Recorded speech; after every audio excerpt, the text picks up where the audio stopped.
자, 오늘 이제 레위기를 함께 나누도록 하겠습니다. 우리가 앞에서 이제 출애굽기를 공부했잖아요.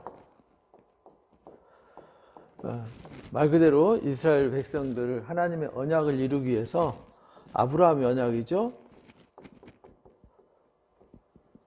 아브라함의 언약을 이루기 위해서 이제 그들을 애굽에서 큰 민족을 이루어서 그들이 하나님을 찾을 수밖에 없도록 정권을 바꾸고 또 모세라는 지도자를 세워서 그들을 이끌어냈습니다. 10가지 재앙과 홍해를 건너서 광야로 이끌어왔죠. 이제 광야로 그들을 이끌어 오셔가지고 하나님이 시내산에서 10가지 말씀을 주세요. 10마디 말씀. 십계명이라 그러죠. 광야에서 십계명 말씀을 주시고 그 말씀을 근간으로 해서, 이게 기둥이죠. 기둥. 율법의 기둥을 통해서 구체적으로 삶으로 실천해야 될 율법의 말씀을 가르쳐 주시죠. 율법. 계명을 가르쳐 주세요. 그리고 그들이 하나님과 하나님 백성들 사이에 매개체 역할을 하는 그 율법을 지키고 또 율법을 어겼으면은 죄가 되잖아요. 율법이 이제 죄를 깨닫지 않은 거니까. 근데 이 죄를 깨달았으면은 해결할 수 있는 길을 가르쳐 주셨잖아요. 그게 뭐냐면 성막이라는 곳에 나가서 제사를 함으로 그들이 거룩해져요.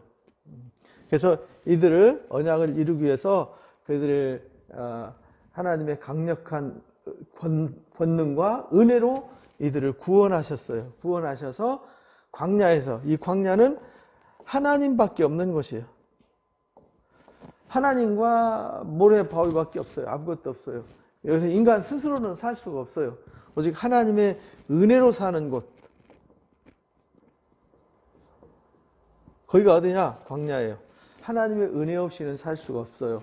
그래서 하나님 은혜가 없이는 살 수 없는 곳으로 이끌어내셔서 가르침을 주셨어요. 가르침을 주시고 그 가르침의 핵심이 뭐냐? 성막과 제사예요.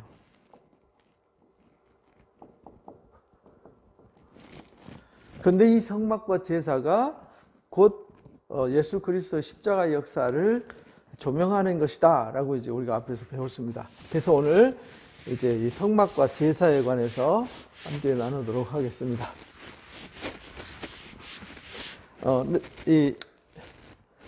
출애굽기에서 우리가 성막 설계도와 그 다음에 설계도를 완성했죠. 설계도 완성. 그래서 봉헌했어요. 봉헌. 그래서 성막은 그냥 인간 마음대로 이렇게 멋있게 지어야지 하는 것이 아니라 이건 반드시 하나님이 말씀대로만 지어야 돼요. 그래서 우리 예수님이 말씀대로 오셨고 우리도 말씀대로 지어져야 되는 거예요. 그게 이제 성막이 성전이 되는 거잖아요. 예수님이 성전이고 우리가 성전이니까 성막과 성전의 특징은 하나님의 말씀대로만 지어야 돼요. 다른 걸로 지으면 안 돼요. 그래서 마지막에 검열을 받아요. 설계도대로 말씀대로 지어졌는지 검열, 점검하죠. 그리고 성막이 세워지고 하나님의 영광이 임해요. 그래서 우리도 하나님 나라에 이를 때에 다 검열 받고요. 심판받는 거죠. 구별되는 거죠. 양과 염소를 또 왼편에 설 자, 오른편에 설 자 구별하셔서 하나님이 세우시는 거죠. 그래서 완성해서 봉헌을 한 다음에 그 성막, 이게 봉헌한 이 성막, 이곳에서 이루어지는 일이 뭐냐면 제사란 말이죠. 성막의 기능은 제사하는 기능이에요. 제사하고 거기서 하나님을 만나요. 하나님을 만나요.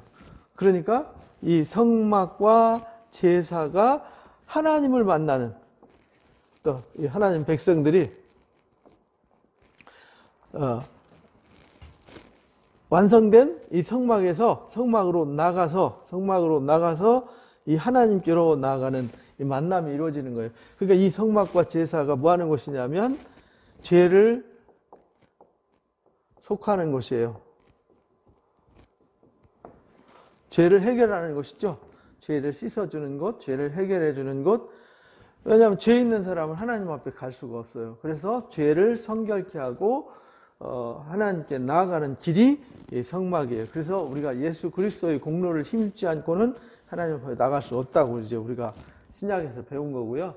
구약을 통해서 배우는 거예요, 이거를. 그래서 예수님이 그래서 속죄 제물이 되셨고 번제물이 되셨고 화목제물이 되셨구나 하는데 그 제사법을 오늘 레위기에서 배우는 거예요.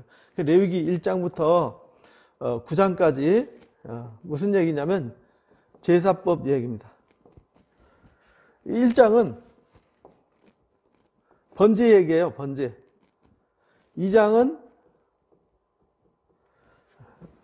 소제 얘기입니다. 3장 화목제 얘기입니다. 4장에서 5장 속죄제 얘기입니다. 글씨가 이렇게 안 써지네. 이 제사 종류예요. 제사 종류. 번제는 무엇인지를 설명해요. 번제는 이제 숫 통아지, 숫 염소 가지고 와서 수컷으로만 해야 돼요. 머리에 안수하고 가죽을 벗겨요. 그리고 이 각을 뜬다 그러죠. 배를 열어가지고 거기 내장과 똥을 다 긁어내고요. 똥을 다 제거한 후에 깨끗하게 씻어서 정강이도 씻어서 완전하게 불로 드려 불 태워 드리는 거죠. 연기로 드리는 거예요. 이걸 화제라고 그래요. 화제. 불로 드린다 그래서. 소제도 마찬가지예요. 곡식인데 곡식으로 드리는 제사예요. 근데 이게 숫 송아지나 숫 염소를 하는데 그것에 미치지 못하는 사람은 뭐 양으로도 하고 그걸 양도 안 되는 사람은 비둘기로도 해요. 방법은 똑같습니다. 그리고 소제는 곡식으로 드려요. 곡식 가루로 드리는 곡식 가루를 곡식 제사의 특징은 원래 형태로 드리지 않아요. 원래 형태를 없애버리는 거예요. 그러니까 우리가 하나님 앞에 제사한다는 말은 옛날의 나의 모습을 없애버리는 게 제사예요. 그러니까 여러분들이나 제가 예배를 했다는 얘기는 옛 것을 다 없애버리는 거예요. 그게 제사의 특징이에요. 그래서 가루로 만들어서 이제 번철에 구워서 드리고 또 튀겨서 드리고 삶아서 드리고 가루로 드리고 네 가지로 드려요. 그래서 네 가지로 드리는데 여기에 소금만 넣어야 돼요. 그 다음에 유향은 넣을 수 있어요. 그런데 절대 누룩은 넣으면 안 돼요. 누룩은 금지. 누룩 절대 안 돼. 왜냐하면 썩어요.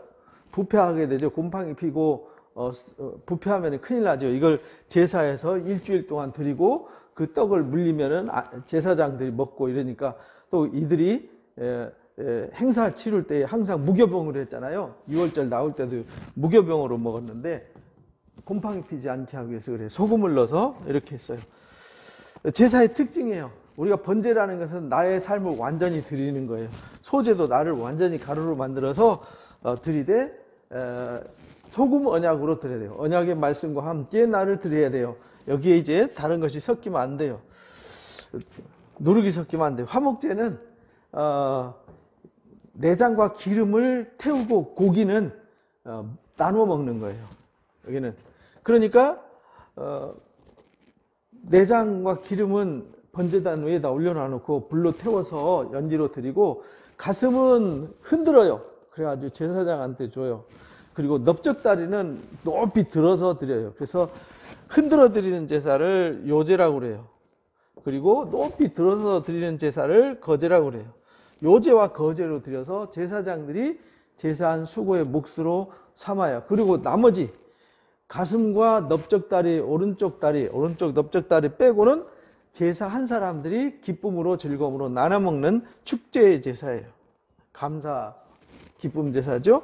그 다음에 속죄제는 뭐냐면 죄를 속하는 거예요. 죄를 속하는 거기 때문에 화목제처럼 내장과 기름은 다 태워요. 그리고 고기는 영문 밖으로 가져가요. 영문 밖, 곧 진영 밖. 진영, 이스라엘 백성들이 거주하는 땅 밖으로 나가서 거기서 불살라서 다 불살라. 화제로 드리는 거죠. 여기도 화제로. 고기, 가죽, 뭐 속에 들어있는 모든 것들 기름과 내장 빼고는 싹 다 가져와서 불살라 버려요. 그래서 예수님이 속죄 제사로 우리를 위해서 오셔가지고 영문 밖 갈보리 언덕, 골고다 언덕에서 십자가에 못 박힌 거예요. 이 예루살렘 성 밖에 골고다 언덕에서 십자가에 못 박혔던 거죠. 이 제사의 원리가 이런 거예요. 그리고는 6장, 7장에 제사 드리는 규례가 나와요. 규례는 뭐냐면 제사를 어떻게 드려야 되는지 방법이죠. 방법. 제사 드릴 때 제사장이 해야 될 역할이요. 제사장이 번제 드릴 때는요. 이 하체가 보이면 안 돼요. 그리고 제사 드릴 때는 이 방법을 여기에 가르쳐준 방법대로 할 때 어떻게 해야 되는지를 6장에 보면 뭐라고 가르쳐 주냐면 명령하기를 번제기는 이렇다. 번제물을 아침까지 제단 위에 올려놔야 된다. 그리고 석쇠 위에 두고 제단의 불이 그 위에 꺼지지 않게 해야 된다. 그러니까 제사장은 제사를 드리되 불이 꺼지지 않게 해야 된다. 세마포 옷을 입고 속바지 입어서 하체가 드러나면 안 된다. 그리고 다른 옷을 벗고 다른 옷을 입어서 제사 드리고 나서 옷을 갈아입어야 된다. 뭐 이런 규례예요. 그러니까 이 제사 방법은 여기 있고 6장, 7장은 요거를 드리는 방법, 규례를 주의해야 될 점을 가르쳐줘요. 그건 참고하시면 돼요. 그리고 이제 8장에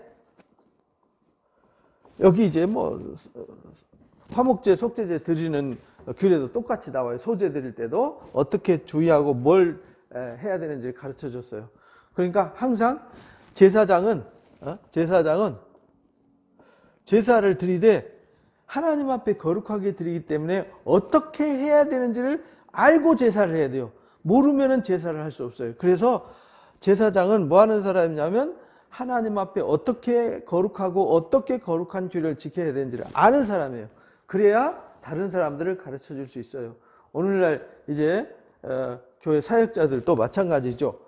먼저 배우고 알아야 돼요. 그리고 다른 사람을 가르쳐 줄 수 있는 거예요. 그래서 이 8장에는 우임식을 해요. 이제 성막 완성했고 봉헌을 했잖아요. 봉헌을 했어요. 그리고 이제 제사법 가르쳐 줬죠. 제사 드리는 규례 가르쳐 줬죠. 아직 제사를 안 드렸어요. 방법만 가르쳐 준 거예요. 쉽게 말하면 성막도 이렇게 하여라 라고 말씀만 하셨지 아직 성막이 만들어지지 않았고 뒤에 만들었다 이렇게 했잖아요. 똑같아요.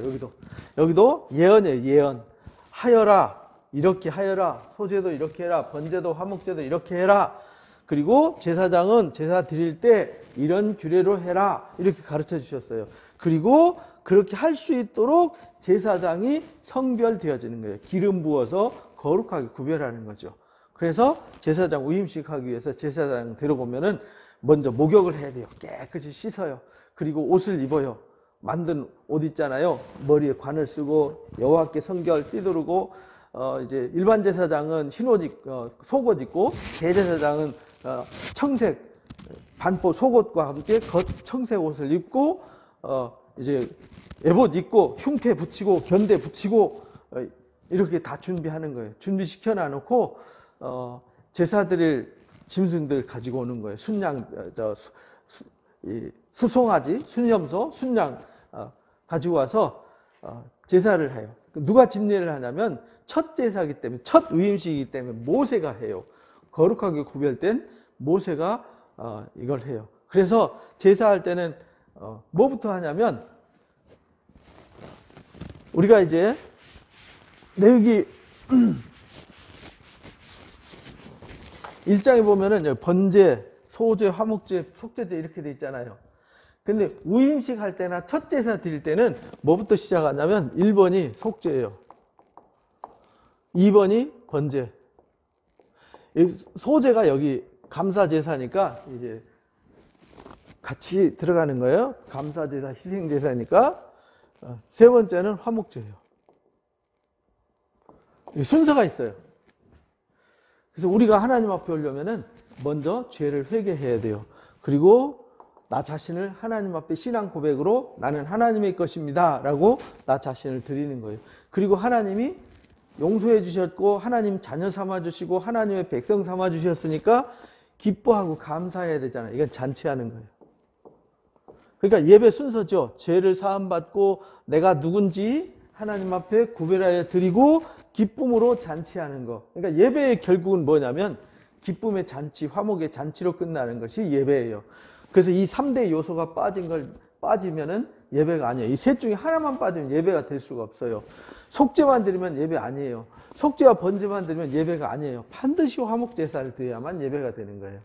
그래서 교회도 이 세 가지 역할을 예배 시간에 하는 거죠. 우리 예배 시간에 이 세 가지가 있는 거예요. 속죄와 번제와 화목제. 그래서 성도 간의 교제라고 그러죠. 교제하고 예배 끝나고 서로 인사하고 속으로 모임하고 이렇게 성도 간에 교제하는 것이 예배예요. 가족 간에 서로 화목한 거, 이게 이제 예배의 결국이란 말이죠. 결론은 누구를 위해서 예배하는 거예요?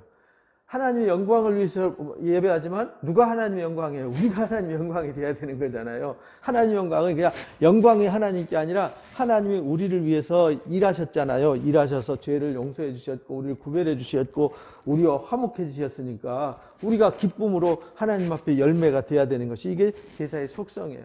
그래서 우임식 할 때 우임 제사를 속죄 드리고 번제 드리고 화목 제사를 해요. 그리고 그 피를 그 피와 그 구별된 기름을 그들한테 붓고 성막 기구들 있죠?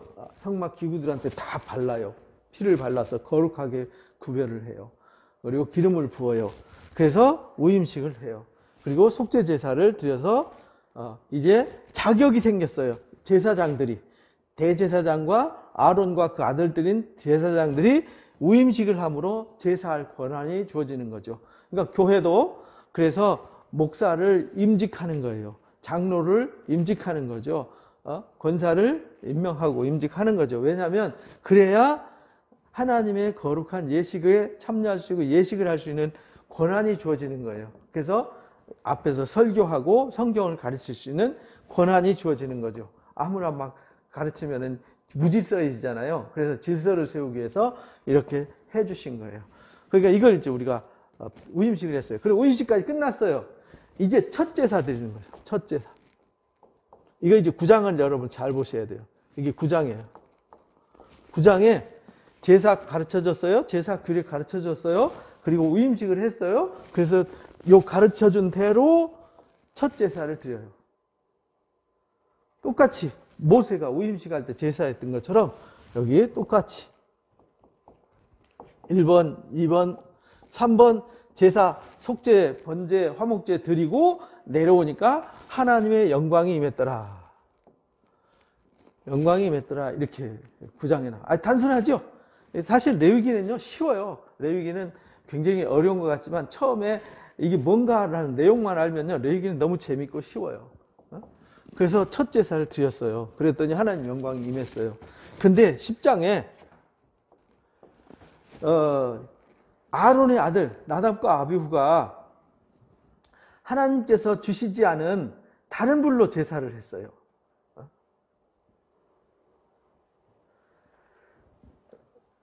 나답과 아비후가 말씀을 불순종해가지고 제사 드릴 때 가서 분향을 하고 또 이 촛불을 불을 켜야 되잖아요. 근데 반드시 이 속죄제, 번제, 화목제 드린 이 불, 이 제사 드린 이 불을 이게 뭐냐면 죄를 사해 주셨고 하나님이 소멸의 불로 이게 사실은 불태우는 게 하나님이 우리 죄를 불태워서 없애 주신다는 의미가 담겨져 있는 거예요. 그래서 하나님은 우리의 죄를 다 소멸시켜서 없애는 거죠. 그래서 소멸시켜주고 없앴으니까 이 제사 드린 불은 어떤 불이냐면 거룩한 불이에요. 거룩한 불, 구별된 불, 이 불로 분향하고 촛불을 켜야 되는 거예요. 그런데 하나님이 제사로 드린 불이 아니라 아무 불쏘시개 불을 갖다가 그냥 불을 붙였어요. 그래서 단에서 불이 나와가지고 나답과 아비를 태워버렸어요. 그래서 여기는 이 제사, 잘못된 제사예요. 나답과 아비후가 불타 죽었어요. 그래서 슬퍼 애곡도 못하게 했어요. 왜? 이 제사는요 하나님이 진노하셔서 왜냐하면 첫 제사하고 드리고 이제 시작하는데 처음부터 제사와 예배를 말씀을 떠나서 하나님 방법대로 하나님 말씀대로 제사하고 하나님 말씀대로 예배하고 하나님의 말씀대로 해야 된다 그랬잖아요. 근데 말씀이 아닌 잘못된 제사 드리는 바람에 죽게 되는 거예요. 그래서 말씀의 가르침을 따라서 우리가 예배를 해야 되는 거지 세상적인 방법과 인본적인 방법으로 막 이렇게 변질시켜서 예배를 하면 안 돼요. 반드시 예배는 이 3대 요소가 들어가야 돼요. 그리고 이 3대 요소의 결과로 우리가 살아가야 되는 거예요. 그러니까 그것이 아닌 제사는요 다 가짜예요. 그래서 우리가 이제 자유주의 뭐 신앙 이런 거 절대 안 됩니다. 그다음 이제 제사 드렸잖아요. 제사 규례 가르쳐줘. 제사 방법 규례, 그다음에 우임식, 첫 제사, 그다음에 잘못된 제사. 그 잘못된 제사가 얼마나 무서운지를 하나님이 불로 혼내주시면서, 그래서 항상 하나님이 성경 자세히 보세요. 그러면요 하나님이 어떤 일을 말씀하시고 처음에 시행하실 때 아주 강력하게 일하세요. 강력하게 일할 때 불순종하게 되면요 하나님이 진노하셔서 심판하는 일을 보게 돼요. 초대교회 때도 아나니아와 삽비라가 그랬잖아요. 또 가나안 땅에 처음 들어가 가지고 이 아간이 범죄하는 바람에 아주 혼나는 얘기가 나오고, 그러니까 하나님이요 어떤 일을 할 때는 아주 강력하게 일을 하세요. 왜냐하면 그렇게 안 하면은 사람들이 적당히 하거든요. 혼나지 않으면 인간은요 아주 간사하고 이게 나약한 존재라서 툭하면은 변질시키고 지 멋대로 하는 경향이 있어요. 그래서 하나님께서 이 징벌이라는 걸 주신 거예요. 요즘 것이 없으니까 애들 통제가 안 되잖아요. 옛날에 우리는 체벌 때문에 무서워서 말 잘 들었잖아요. 미국 사람들이 법을 잘 지키잖아요. 그 사람들 법이 준법 정신이 강해서 법을 지키는 게 아니에요. 징벌이 너무 강해요. 교통신호 한 번 위반하면 막 30만 원, 40만 원, 50만 원 막 이렇게 때리고요. 계속 하면은 감옥에 가요. 막 말 안 들으면 총 쏴버리잖아요. 총 쏘니까 경찰 말 안 들으면 안 되죠. 뭐 성폭행? 그럼 뭐 50년, 뭐 150년, 뭐 300년 막 이렇게 막 형벌을 때리잖아요. 우리는 겨우 뭐 돈 50만 원 내고 100만 원 내고 나오고 구류 30일, 뭐 20일 뭐 이런 거 때리지만 거기 뭐 어마어마하게 때리니까 살려면 지켜야 되는 거예요. 여기 성경도요 강력하게 법을 주셨어요. 그래서 1장부터 10장까지 우리가 제사법을 배웠어요. 그럼 제사했잖아요. 이게 제사했으니까 뭐 해졌어요? 거룩해졌잖아요. 그 다음에는 이제 거룩해진 이 거룩한 사람들이 거룩한 삶을 살아야 되잖아요. 삶을 살아야 되는데 이 삶 자체가 거룩해져야 돼요. 그래서 11장에 제일 첫 번째 거룩의 기준이 뭐냐면 먹는 거였어요. 그걸 코셔법이라고 그래요. 인간이 뭘 잘못 먹으면 죽어요. 그죠? 잘못 먹으면 병들어요. 그래서 제일 먼저 가르쳐준 코셔법. 코셔법이 뭐냐면 먹어야 될 것과 먹지 말아야 될 걸 구별한 거예요. 그래서 11장에서 코셔법을 주셨는데요.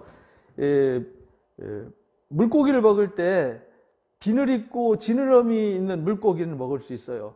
근데 쪽발 대세겜질하는 짐승은 먹을 수 있어요. 근데 말 같은 경우는 대세김질을 하지만 굽이 하나잖아요. 그래서 안 먹는 거였어요. 그리고 돼지는 쪽발이지만 대세김질을 안 해요. 그래서 못 먹게 했던 거죠. 그리고 이 들의 뭐 메뚜기나 이거 팥종이 뭐 이런 거 있잖아요. 귀뚜라미 이런 걸 먹을 수 있어요. 네 발 달렸는데 뛰어다니는 거 있잖아요. 뛰는 거 펄쩍펄쩍 뛰는 곤충들은 먹을 수 있어요. 그러니까 먹어야 될 곤충과 먹지 못할 곤충을 구별해 줬어요. 그리고 날아다니는 새들도 먹어야 될 새가 있고 먹지 말아야 될 새가 있고 기어다니는 것도 먹을 게 있고 먹지 말아야 될 게 있어요. 그러니까 여기서 먹어야 될 것과 먹지 말아야 될 것 구별해 준 건 기준이 있어요. 또 먹지 말아야 할 것.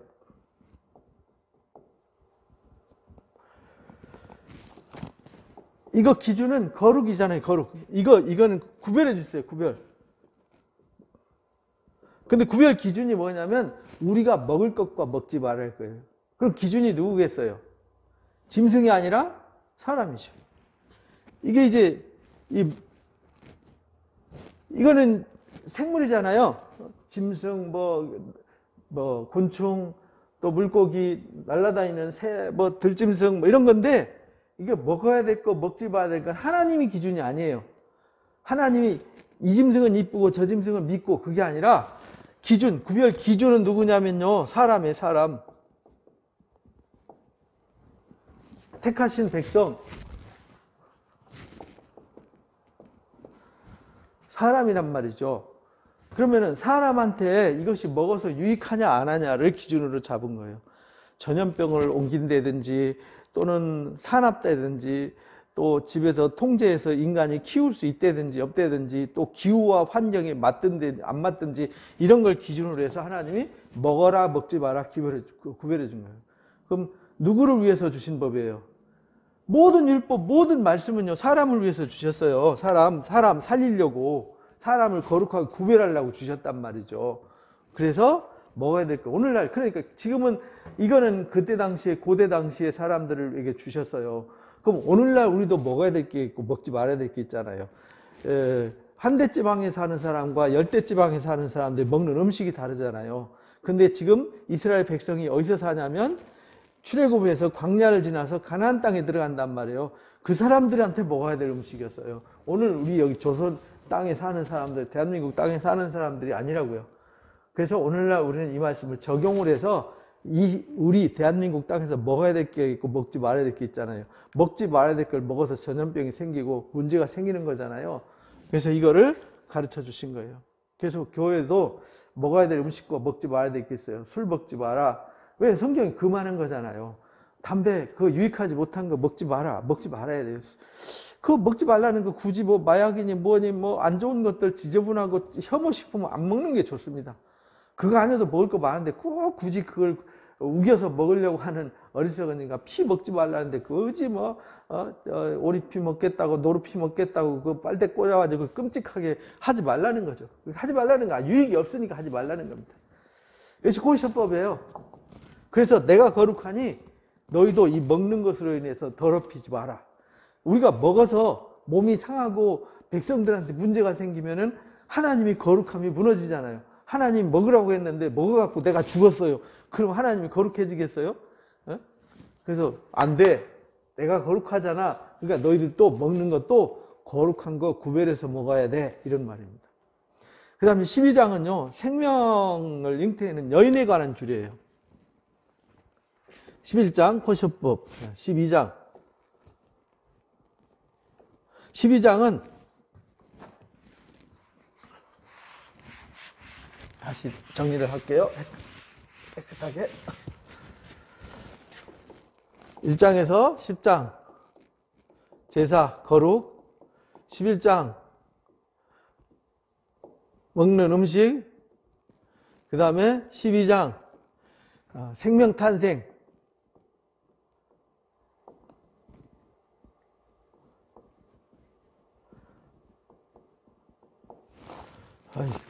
글씨가 안 터져.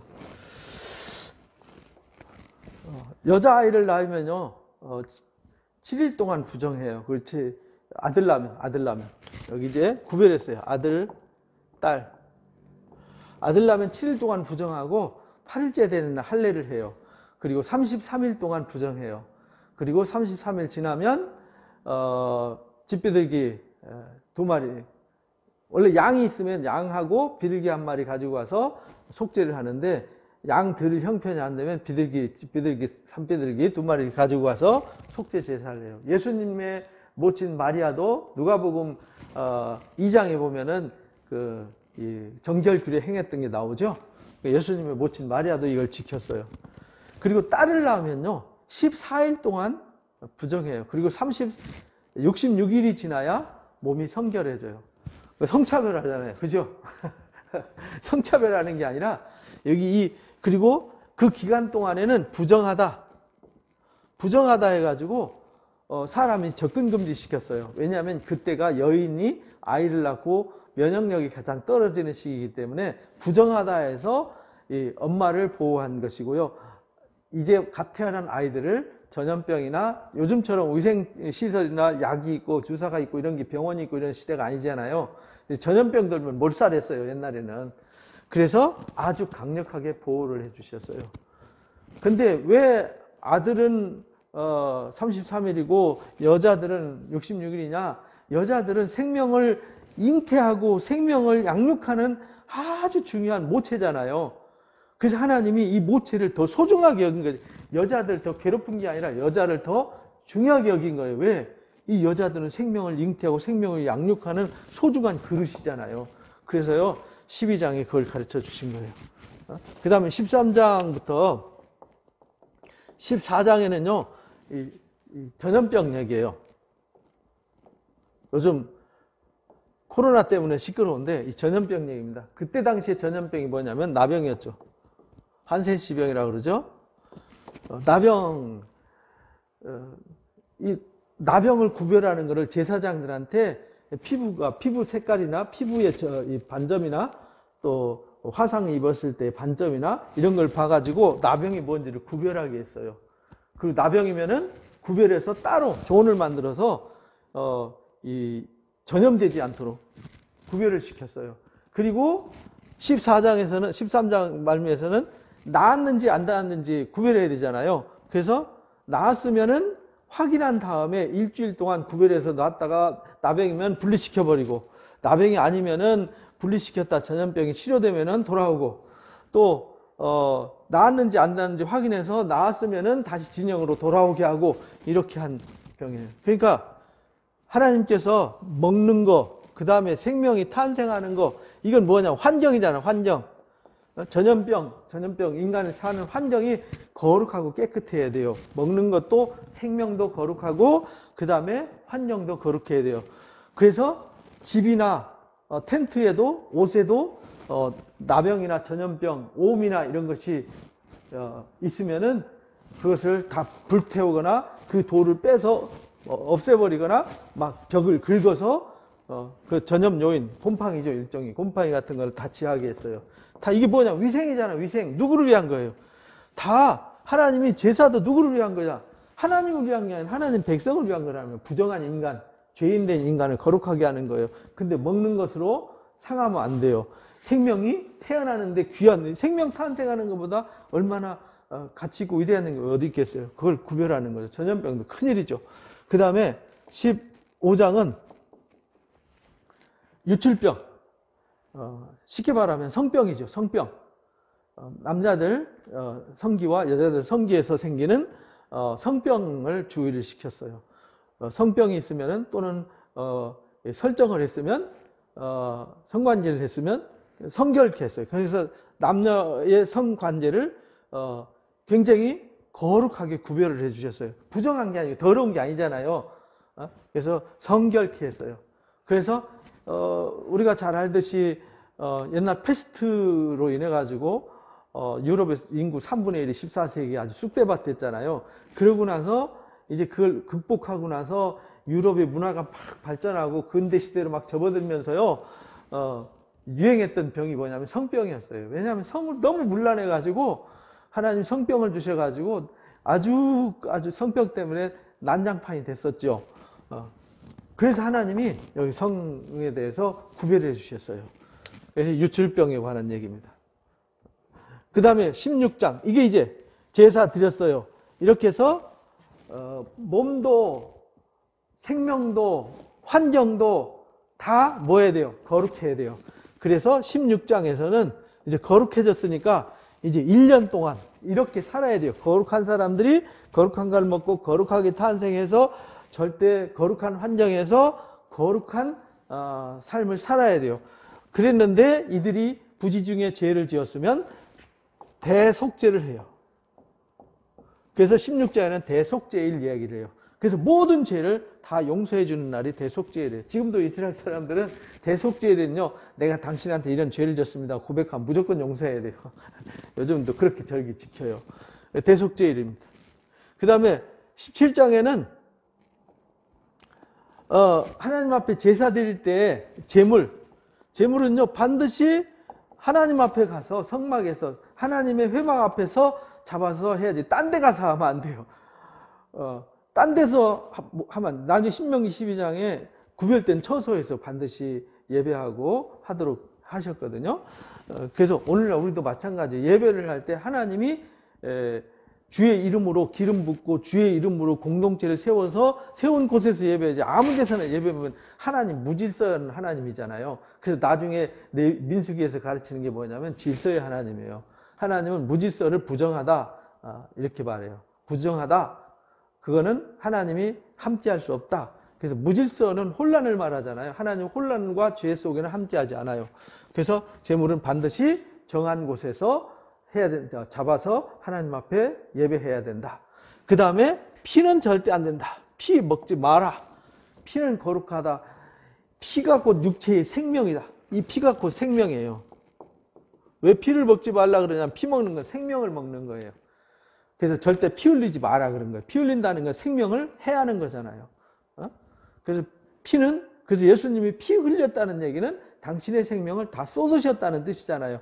그래서 피를 이거 쏟아서 드리는 제사를 전제라고 그래요. 전제.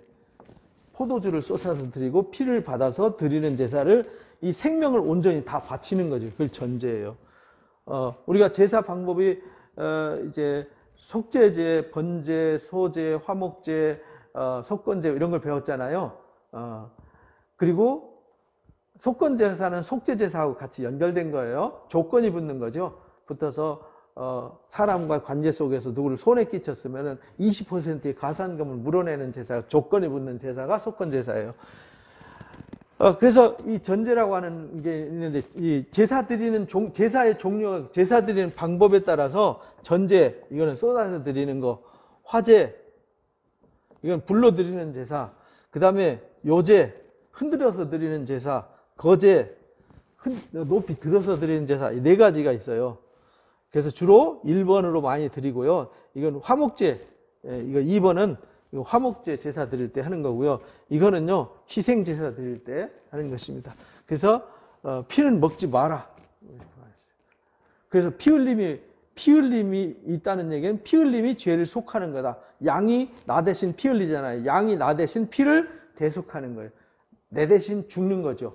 그래서 피 흘림이 없으면 죄사함이 없다라는 말씀이 그래서 나온 거예요. 레위기 17장 11절에. 그리고 이 말씀이 이제 히브리서 10장에 피 흘림이 없이는 우리가 죄사함이 없다라는 것을 다시 한번 강조하게 되죠. 그래서 예수님이 십자가 지신 것이 휘장을 찢고 하나님께 나아가는 산 길을 연 것이다 라는 것을 우리에게 가르쳐 주셨어요. 그 다음에 대속죄를 배웠고요. 그 다음에 18장에는 이방 풍속 금지, 안 돼, 배우면 안 돼. 애굽의 풍속, 가나안의 풍속, 여기 이제 애굽. 왜냐하면 애굽은 이미 이들이 살다가 나온 데잖아요. 그리고 가나안은 그들이 가서 살아야 할 때잖아요. 오늘 우리도 마찬가지죠. 내가 죄악 가운데서 이끌림 나왔어요. 그럼 다시 그 죄악 가운데 다시 돌아가면 안 되잖아요. 그리고 죄악 가운데 새로운 세계로 가서 살면 안 되잖아요. 거룩하고 구별된 공동체 안에서 있어야 되는 것이죠. 그래서 애굽, 가나안 안 돼. 그래가지고 근데 그 풍속 중에서 주로 뭘 가르쳤냐면은 이방인 풍속 중에서 성풍속.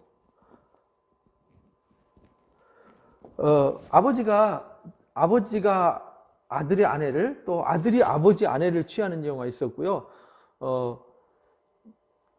형제간에 또는 이모, 고모, 삼촌, 뭐 큰엄마, 작은엄마 이런 사람들과 결혼하는 사례가 이 사람들에게는 흔한 일이었어요. 근데 하나님의 거룩한 백성들이 안 돼! 그거 이방 잡놈들이 하는 거야. 그 이방 잡놈들처럼, 이 더러운 놈들처럼, 부정한 놈들처럼 하면 안 돼! 이렇게 이제 아주 너희는 거룩해! 부정하면 안 돼. 이렇게 가르쳐 주셨어요. 그 다음에 19장에는 거룩이 뭐냐면 하면서 가르쳐 줘요. 내가 거룩하니 너희도 거룩해야 돼. 11장 44절 45절에서는 이 먹는 것 가지고 거룩을 가르쳤는데 19장에서는 관계.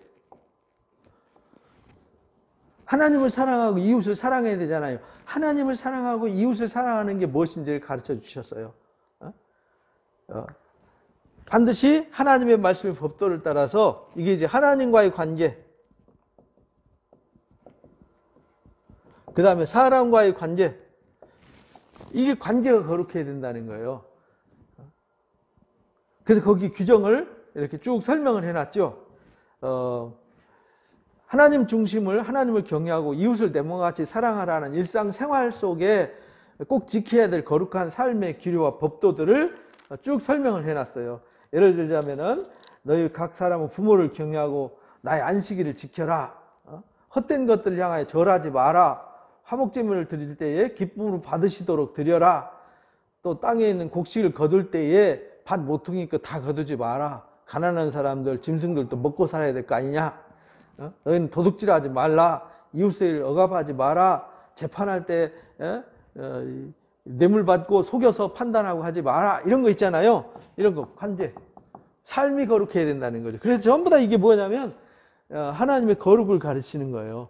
이게 16장이 중앙을 딱 잡고 있죠. 중간을. 여기 거룩하니까 1년에 한 번 다 용서해 주는 거예요. 용서해 줬으니까 이제 삶을 다시 시작할 수 있는 거죠. 그래서 새해를 새롭게 시작하게 하는 거예요. 우리도 연말 되면은 사죄를 선포하고 새해를 맞이해서 새롭게 시작하지 않습니까? 그래서 여기 재물 절대 피 안 돼. 피 먹으면 안 돼. 라는 것을 가르쳐 주시고 이방 풍속 안 돼. 관제가 거룩해야 돼. 그 다음 20장에서 반드시 죽여야 되는 부정하고 속된 요소들은 제거하라. 그러니까 이 부정한 문화, 우리도 살면서요, 이게 좀, 누가 봐도 저건 더러워, 저건 부정해, 이런 거 있잖아요. 그런 걸 교회 안에 또는 교회 성도들의 가정에 있으면 안 돼요. 세속적이고 부정하고 더러운 문화는요, 우리 삶 속에, 우리 공동체 안에, 가정 안에 절대 있으면 안 돼요. 다 제하라. 근데 여기서 뭐라고 가르치냐면, 문화를 제거하라, 그걸 죽여라.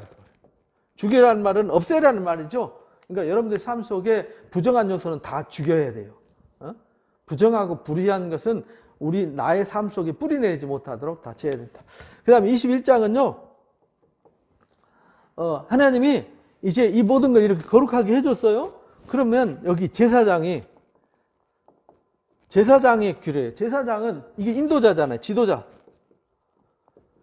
지도자가 더 거룩해야죠. 그래서 우리가 디모데 전서와 디도서에 보면 지도자들은 더 거룩해야 된다. 그래서 지도자들은요, 죽음으로 부정해지면 안 돼요. 직계 가족 외에는요, 죽음을 접촉도 못하게 했어요.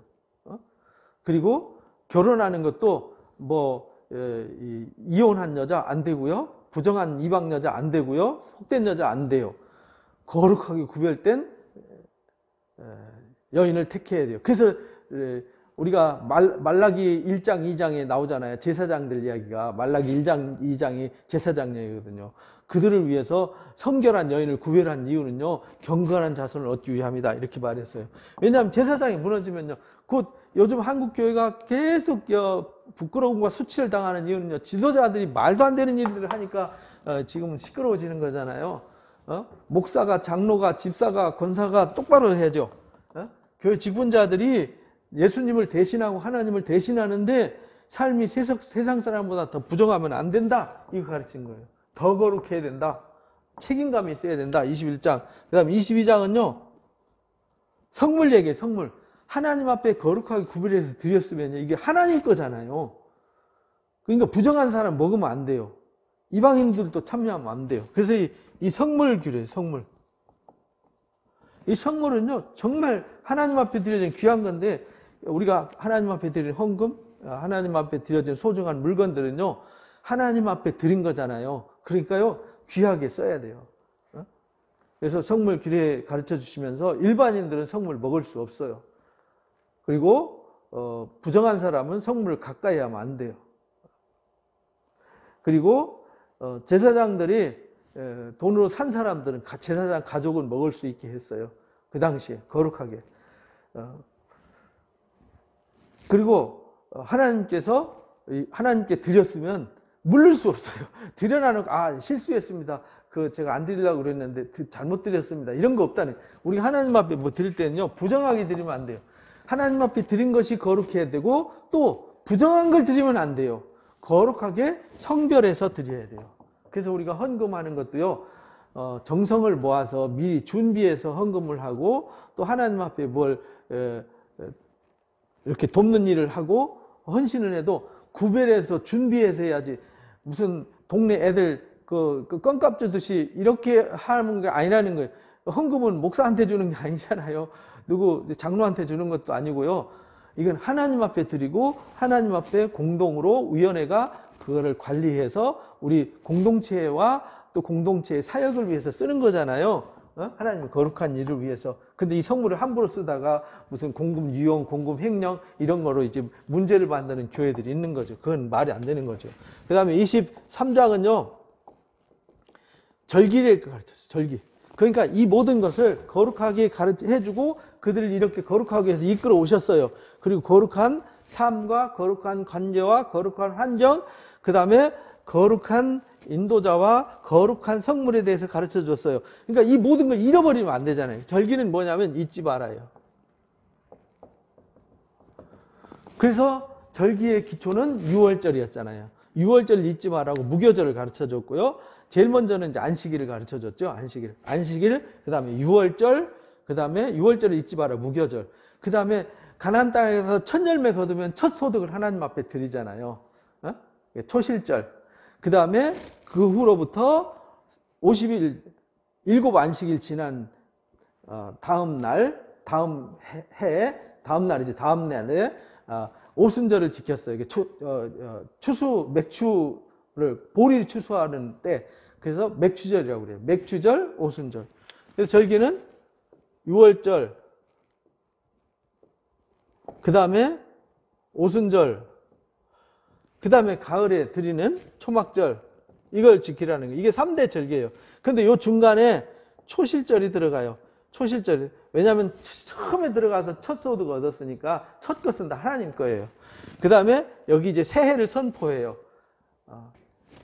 7째 달 첫날은 새해를 선포해요. 나팔을 불어서 선포하는 나팔절. 그 다음에 여기 대속절, 이게 7월 10일이에요. 그 다음에 요거는 1월 14일, 요 오순절은 이후로부터 50일 후, 여기는 7월 15일부터 21일까지 이렇게 지켜요. 그리고 나서 이제 24장.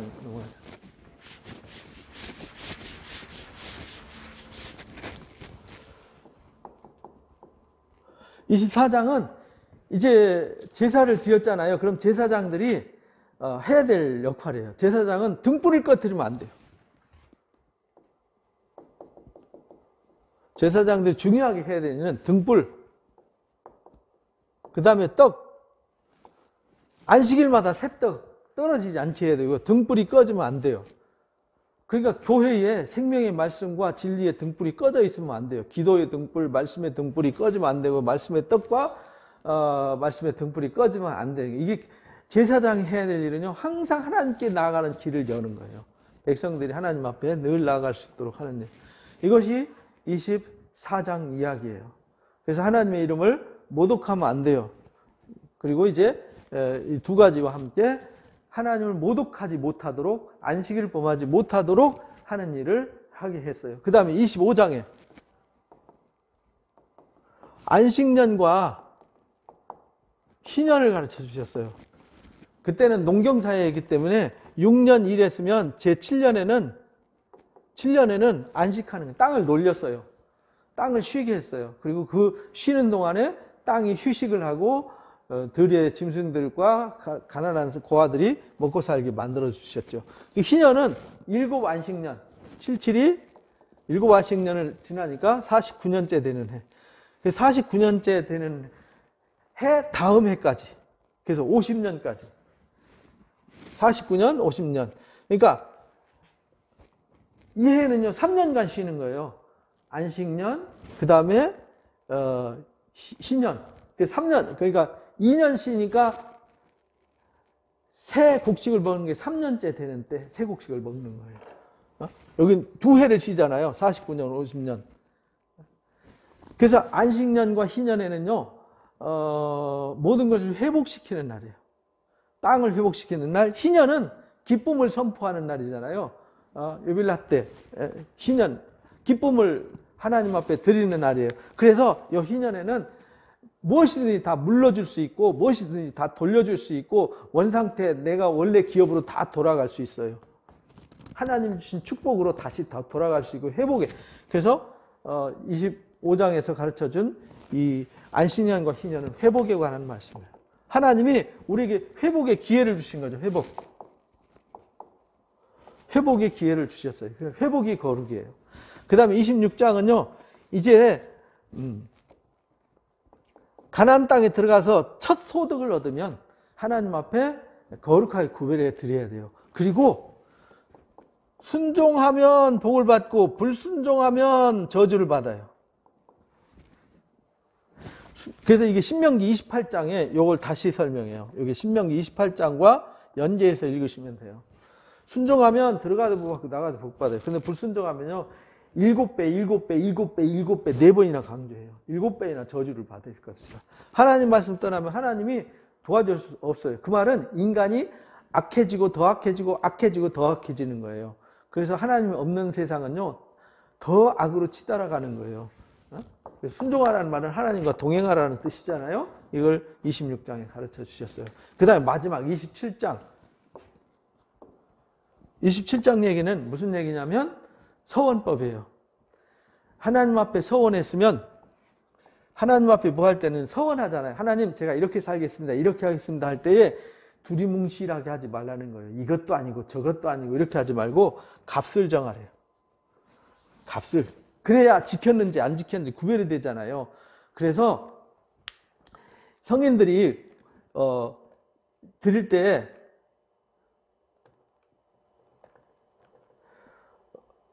애나 어른이나 차별을 두셨어요. 택한 백성들이 약속한 걸 지킬 수 있도록 자기 의무를 다하도록 27장 보면은 서원에서 드릴 때에는 20살부터 60살까지는 은 50세겔로, 여자면 30세겔로, 5살부터 20살까지는 20세겔로, 5살 미만은 5세겔로, 또 70세, 60세 이상은 15세겔로, 여자는 10세겔로 이렇게 형편대로 값을, 그것도 안 되는 사람은 형편껏 값을 정하게 했어요. 무조건이 아니라. 왜? 그래야 내가 하나님 앞에 뭘 했는지 안 했는지 명확해지잖아요. 그래서 우리가 하나님 앞에 뭔 일 할 때는 명확해야 돼요. 열심히 하겠습니다라는 말보다 어려운 말이 없잖아요. 잘하겠습니다. 그거는 얼마큼 해야 잘했는지 어떻게 해야 잘했는지 기준이 없잖아요. 예, 제가 하루에 기도 최소한 30분은 하겠습니다. 예, 제가 하루에 성경 3장은 읽겠습니다. 이거는 내가 했는지 안 했는지 지켰는지 안 지켰는지 명확하게 알 수 있잖아요. 그래서 27장은 이거 가르쳐 준 거예요. 우리가 뭘 서원했으면요 값을 정해야 돼요. 그래서 11조나 헌물 드릴 때에도 우열을 가리지 말고 드렸으면 물르지 말고 명확하게 정확하게 10분의 1 드리고 10번째 된 건 다 하나님 거예요. 그래서 하나님 앞에 뭐 할 때는 명확해야 된다. 그래 장난을 치지 못하죠. 얼렁뚱땅 하나님 앞에는 안 된다는 거죠. 차라리 못 지킬 것 같으면 서원하지 마라. 서원했으면 해로울지라도 지켜라. 이렇게 가르치는 거예요. 이렇게 해서 레위기의 말씀을 우리가 함께 나눴습니다. 그러니까 레위기의 주제는 내가 거룩하니 너희도 거룩하라는데 거룩의 주제가 아주 굉장히 깊고 포괄적이죠. 그런데 명확합니다.